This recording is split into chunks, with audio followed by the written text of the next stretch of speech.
Vlad III Dracula, also known as Dracula, or Vlad Tepes, Vlad the Impaler, is a powerful Tzimisce elder. During his mortal lifetime, he was a resourceful and cruel prince of Wallachia. Late in life, he forced or persuaded the Tzimisce noble Lambach Ruthven to embrace him, and he has worked in the shadows of Kindred society ever since.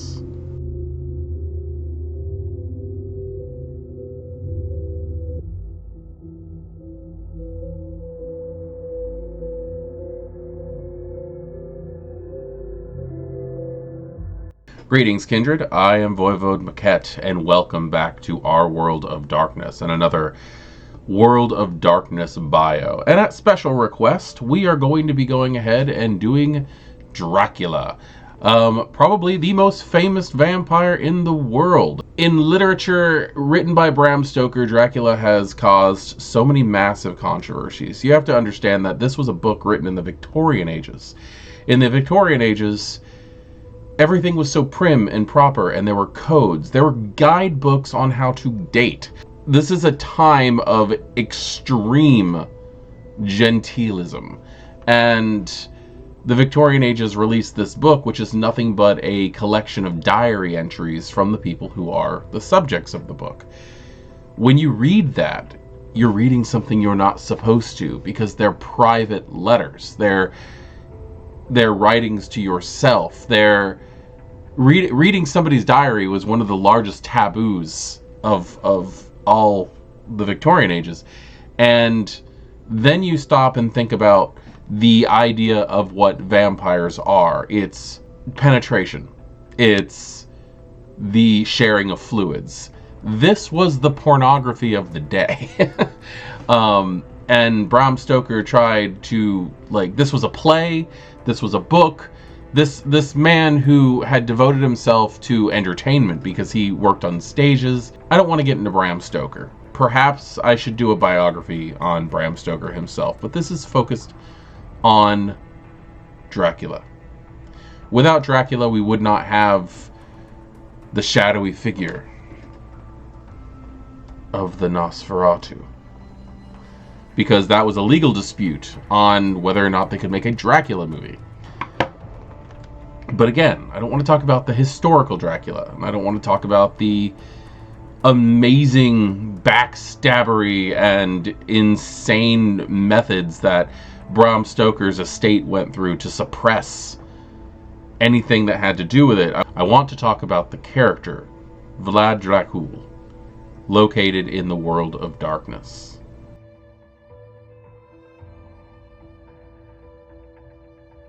Though historical records indicate that Vlad Tepes died in 1476, he had been drinking the blood of a vampire that he had captured and locked away in Castle Dracula, originally of the Basarab family. He knew of the hidden masters of the Carpathian lands, thanks in part to the tutelage of the Ravno oracle Durja Sin, and sought to gain their power. Later, Dracula came under the guidance of Count Rustovich and Count Radu, two of the most influential figures among the Cainites of Transylvania. For years, Dracula's thirst for vitae would allow him to live on as an independent ghoul, though he was curiously immune to the blood oath. Later, he established a haven in Pionari Castle, and from there, he sought out a sponsor who could grant him the embrace. His first choice as a potential sire was Uric, the Tzimisce clan voivode of voivodes and master of the Cathedral of Flesh. As Dracula stepped into the cathedral and fell under Uric's mental domination, the cathedral's dormant will began to awaken. As Uric's fangs spilled the first drop of Dracula's blood onto the floor, the cathedral sensed the forces of destiny at work around Dracula, and, wrenching itself free of its master's will, devoured Uric whole. Dracula narrowly escaped from the cathedral alive. His desire to gain the embrace on his own terms redoubled. When the elder Lambok sent a neonate Tzimisce spy to watch over Vlad, Dracula enacted a scheme to exploit both of them and finally gain the embrace that he had long sought. Dracula wanted the embrace.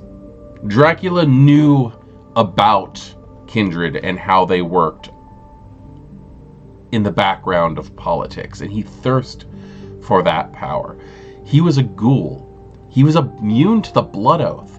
How insane is that? It's a fluke. It really is. Like, was he immune to the blood oath because he was just born that way, or was he immune to the blood oath because of some other workings? There are so many stories about Dracula and his tutelage of witchcraft under the devil himself. Who knows? Who exactly knows? Was this just a standard fluke? I mean, being immune to the blood oath is a merit that you can buy in the books, and it's not an expensive merit as of that. It's something that should not pop up often, but it does in fact exist in the world of darkness. He also had incredibly large, lofty goals, if you think about it, wanting Yarick himself to be his sire, not because he had any kind of desire to know the man or anything like that, but because he was trying to go for the lowest generation blood possible. He was trying to become the most powerful Tzimisce in existence, and it didn't quite work out. The fact that Dracula's blood itself, you could read that as frightened the cathedral of flesh, is pretty damn impressive. In 1495, he captured Lambok's spy and became aware of a pending assault by a group of vampires called a Sabbat. Soon thereafter, a messenger reports, with a voice filled with horror and awe, saying that a war party headed towards the castle, and that they seemed to possess supernatural strength and quickness. He called them monsters, saying that he had seen their blood-red eyes and hideous fangs, adding that he had heard only the names Lambok and Tabak mentioned in connection with the group, and assumed that these two were the leaders of the band. Their enmity towards Dracula stemmed from his practice of capturing Tzimisce vampires by impaling them and drinking their potent blood before destroying them. Additionally, the Tzimisce favored the dynasty claimant to the throne of Wallachia rather than Dracula, and plotted against him while he ruled. The following evening, on a small plateau at the crest of the mountain, a Sabbat pack consisting of 10 vampires arrived. Soon after, a second group of vampires joined the fray, ambushing the Sabbat as it completed its ascent to the stairs leading up to the castle, while Dracula's forces were conspicuously absent. Warned far in advance of his messenger's arrival that a pack of slavering anarchs were coming to kill him, Dracula sent secret messages to the Justicars, informing them where they could find the Sabbat. After waiting for the Justicars to do much of his work for him, Dracula planned to swoop down, destroy the Justicars, and take the Sabbat for his own use.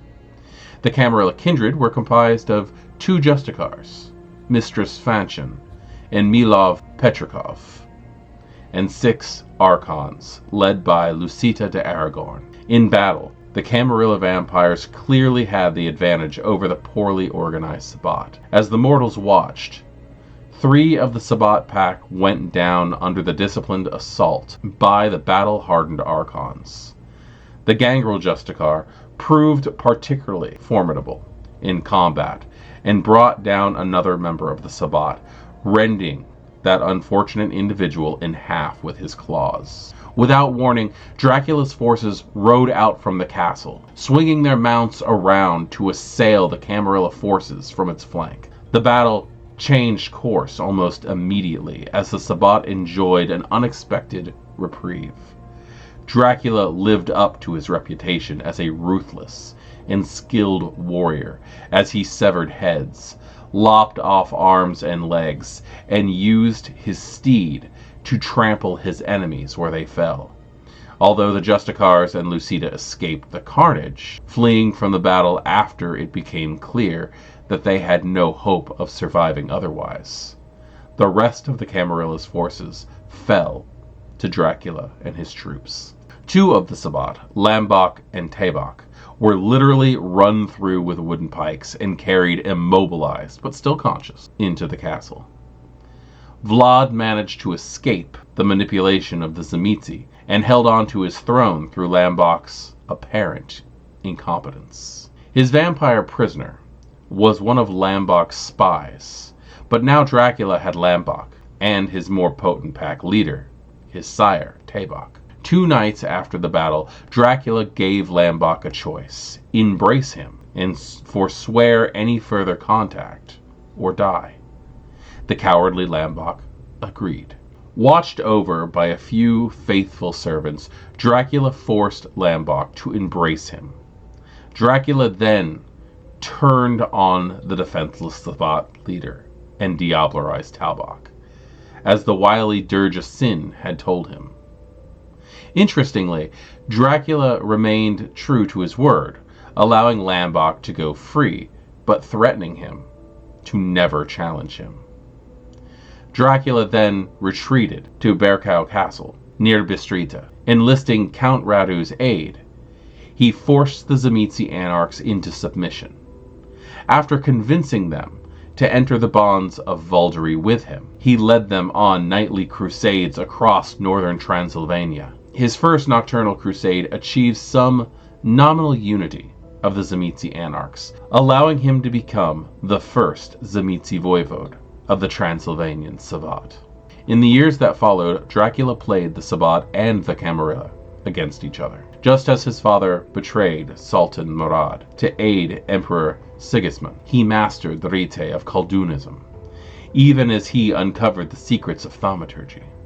As one of Cain's children, he broke all the rules of vampiric society, becoming a master of temporal power and mystical accomplishment. In 1897, he manipulated Bram Stoker into publishing a novel based on his own unlife, breaking the masquerade more flagrantly than any other vampire to date. Since that time, he has largely remained out of Kindred society, and is said to have been, and may well still be, one of the Incarnu. That is a hell of a legacy to pick up with. It really is. The idea that he was keeping Tzimisce in his own larder to keep himself ghouled over time.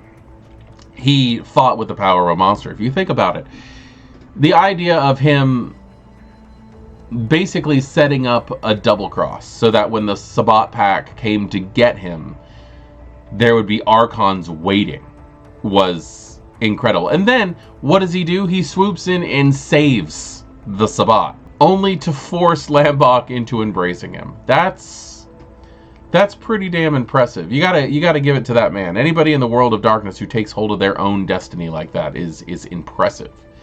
Twisted, but impressive. The idea of him learning the secrets of Kuldunism and studying thaumaturgy at the same time is an interesting thing, because that's the idea of he's very I hate going into comic book territory with a lot of these things, but he very much is the essence of Doctor Doom from the Marvel comics, because he's a master of science and magic. And when you're studying thaumaturgy, that's more science. It really is. It is mystical researching, but like back in the day, that is the science of the times, especially for Kindred. And I don't know, just the things that he accomplished were just like mind-blowing, because he was not able to be bloodbound. And I want you guys to think about that whenever you're making a ghoul. Is like, not being bloodbound is not being able to be bloodbound is so rare that it can cause so many problems. In my game, we've had one individual who took Unbondable, and that was Levi. And in the Black Sheep storyline, like, we could see how bad that turned out, not just for Levi, but also how Levi was able to completely just disregard anything their sire said, but played them like a fool until the end. It's I don't know, Dracula has such an interesting history, and the ability to just chase off a group of, like, just a couple of Justicars and the ability to chase off a couple of Justicars and Lucida de Aragorn because they realized that they could not win the fight is insanity. I wonder if Dracula also ghouled some of his soldiers as well. The tale of Dracula's embrace and of his infamous breach of the Masquerade are quite unusual. While numbers of sources suggest that Dracula has some great destiny and is or will be a major player in the Jihad, little has actually been shown of his actions after his embrace, or of his interactions with the Kindred world, and his motivations in leading Bram Stoker to write Dracula remain murky. As a result, a number of theories have arisen surrounding Dracula's rise to power, both in life and in death. One such theory assumes that Lambok Ruthven is the direct child of the Tzimisce Antediluvian, as suggested in one in-character and out-of-character account presented by Clanbook Tzimisce Revised. According to this theory, Lambok would be Talbak's sire or grandsire, rather than the reverse. Furthermore, Lambok would have manipulated not only the events surrounding Dracula's embrace, but also the events leading up to the death of Yorick beforehand. Many years before Dracula sought the embrace, Lambok had petitioned to the voivode among voivodes, Yorick at the time, for the right to embrace Shagra. Yorick denied Lambok's request and granted the honor to Triglav, the three-headed.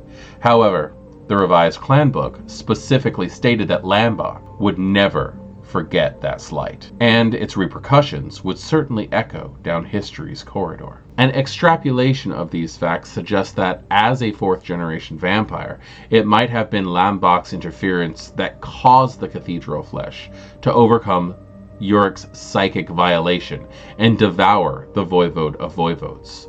According to this version, the destruction of Yorick in the embrace of Dracula, who was chosen to be Yorick's successor, would have been the vengeance of Lambok over his brother for the whole Shagra affair. Thus, Dracula would be a pawn of the child of an antediluvian, and possibly even the antediluvian itself, who was disappointed with some of its most powerful childer, according to subtle hints given by the revised clan book, especially since both Yorick and Bilabog were destroyed under suspicious circumstances. Furthermore, in a private letter, Lambok voices discomfort about Tepes, or that inevitable other of whom Tepes is but the merest silhouette, implying that the other could be the Tzimisce Antediluvian himself.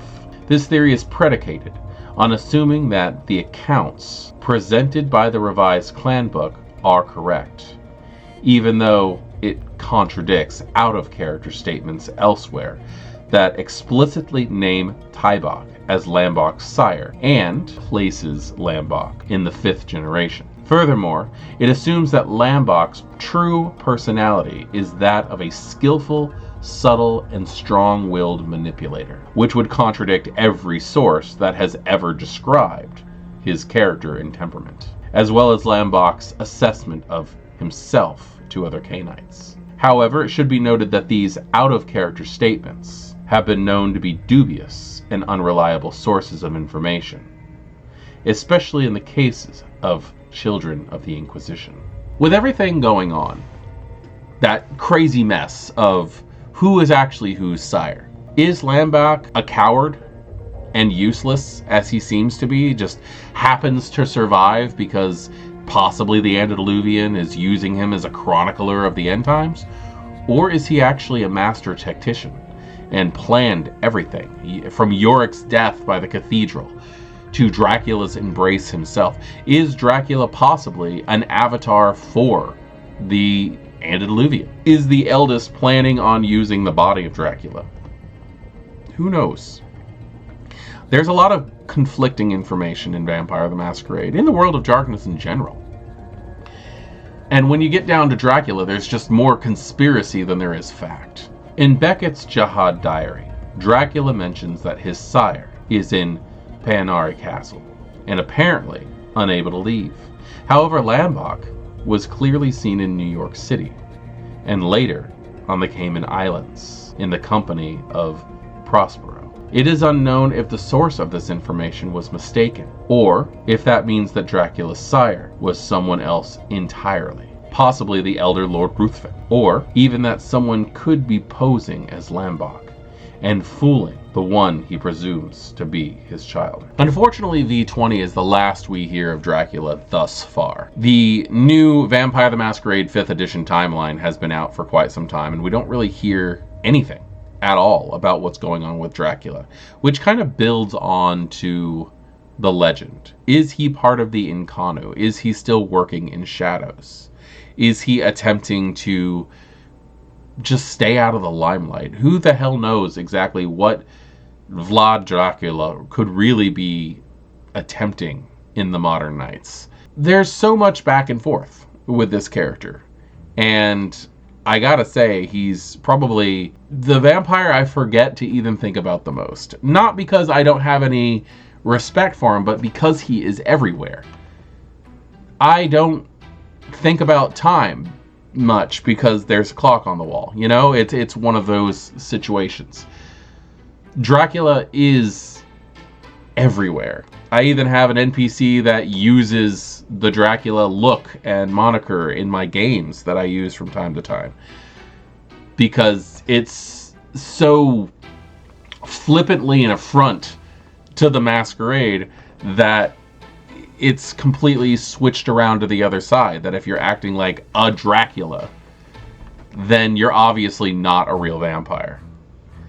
And I think that's an interesting legacy that Vlad Tepes has created for himself. Thank you for joining me again for this World of Darkness biography. Again, I have used the World of Darkness wiki, the unofficial White-Wolf Wiki, as the source of information for where I'm getting this, these biographies.